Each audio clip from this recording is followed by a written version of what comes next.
Here we have a Cascadia. We have a faulty evaporator core.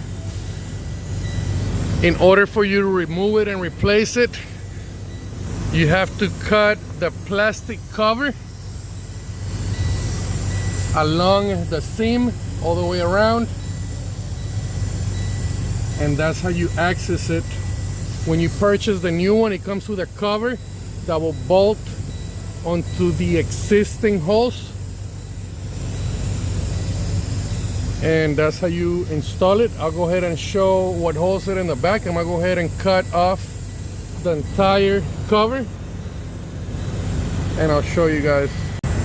So here we have the evaporator cover cut off. The plastic cover tells you to cut along the groove for evaporator access, and then the new evaporator from the dealership will come with a cover. There's two pieces. That's basically what you're cutting off, and then you'll be able to see the evaporator. Now the next step is to recover the freon and undo the hoses and the expansion valve that hold the evaporator on the opposite side on the engine compartment. So we'll go ahead and do that, and I'll try to show you guys what holds it and what it's attached to. So what I've done here is I loosened the two bolts that hold this block. They have a nut at the back. They're 13 millimeter in size, and I loosened that bolt. It's a 13 millimeter nut. What that does is it releases the expansion valve. I loosened the block to be able to move the lines, and I'm gonna go ahead and replace the O-rings here because they look sort of wet. We're trying to do away with all the leaks. So basically loosen that bracket. That bracket, you see the little hole in the middle? There's a stud on the expansion valve. You can see the expansion valve in the back with a stud in the middle. All the fasteners are 13 millimeter in size. Once we get that loose, we're gonna go ahead and try to pull the evaporator out. What I'm gonna do is I'm gonna run a blade to remove any excess plastic so that the evaporator can slide out. I'm gonna go ahead and clean that up and show the evaporator once I get it out. Yeah. So here I have the blade. I'm gonna go ahead and run it along the edge and remove any excess plastic so that when I try to pull the evaporator out, it comes out. We're gonna do that all the way around so that the evaporator has plenty of room to slide out.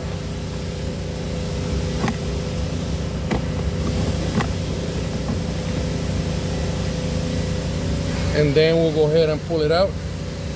I've cleaned all of the plastic. Now we're gonna go ahead and pull the evaporator out. It's a tight fit. You're gonna have to fight it a little bit for it to come out. We're not too concerned about damaging it at this point because obviously we're gonna replace it with a new one. As you can see, this evaporator is badly covered in all kinds of debris. We may have to open this top glove compartment to give us enough clearance to pull it out. I'm gonna go ahead and pull it out off camera, and then I'll show you guys the finished result.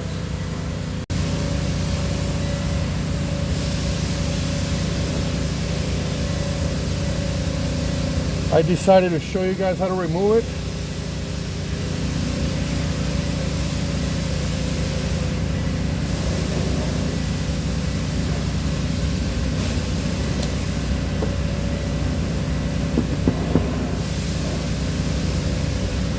think it's hung on the expansion valve. I think the expansion valve may have to be removed prior to pulling it.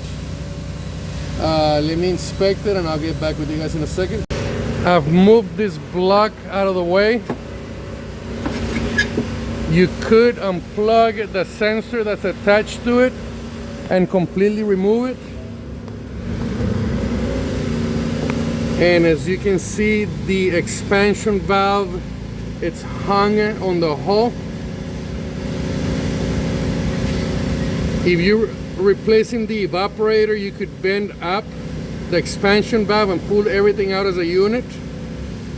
I'm gonna go ahead and just remove the two little Allen bolts that hold the expansion valve in its place. I'm gonna try to zoom in.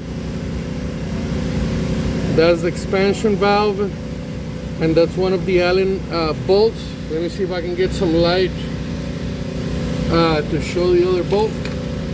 There's the two bolts that hold it. I'm gonna go ahead and remove those and I'll show you guys what that looks like, and then we'll go ahead and remove the evaporator. So here I am removing the bolts on the expansion valve.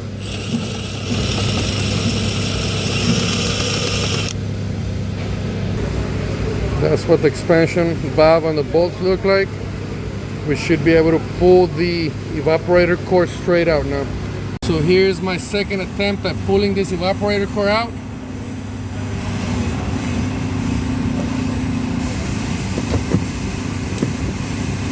And there it is. As you can see, there's a ton of debris on this evaporator. You can see all the oil residue from where it's been leaking. We were losing the freon charge overnight. We're gonna go ahead and install a brand new evaporator core.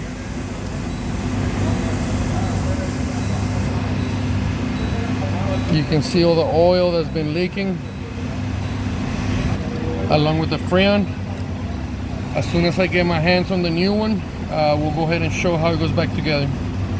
Here we have the evaporator core. It comes with a brand new expansion valve which must be removed in order for you to install it.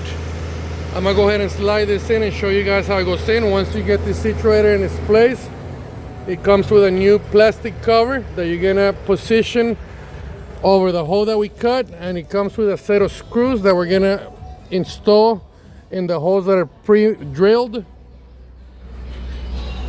Let me go ahead and slide this in and show you guys what it's gonna look like. So I'm gonna go ahead and slide this in. This takes a little bit of finesse.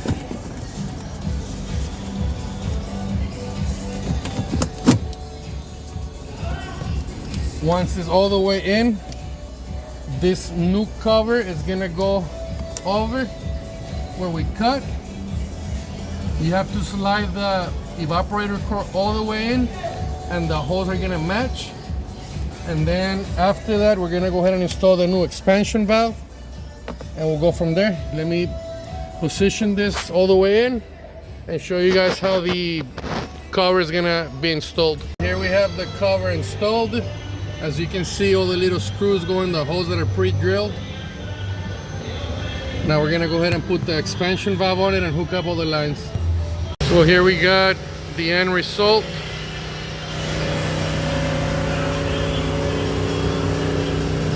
I got the new expansion valve installed. 13mm bolt on the stud. The bolts that hold the expansion valve onto the evaporator are 4mm, 4mm Allen.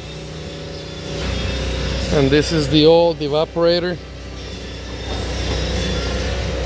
Really bad shape.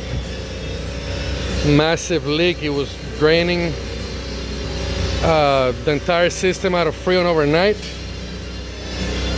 We found oil dripping down here. I made this hole with a drill because there is a bolt behind here that's really hard to access. Unless you drill this hole, you won't be able to remove this bolt, and you'd have to remove this piece, which is a whole lot of taking apart. So I just drilled a hole with a large drill bit in order to remove this piece right here. Obviously you have to remove that one as well. I believe it's T25 on all the little screws that hold it. I'm in the process of pulling a vacuum on it. I'll go ahead and charge it afterwards. Here's what the old expansion valve looks like.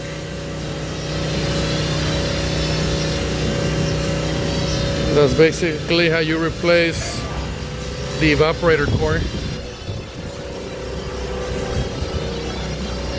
Alrighty, like and subscribe for more content.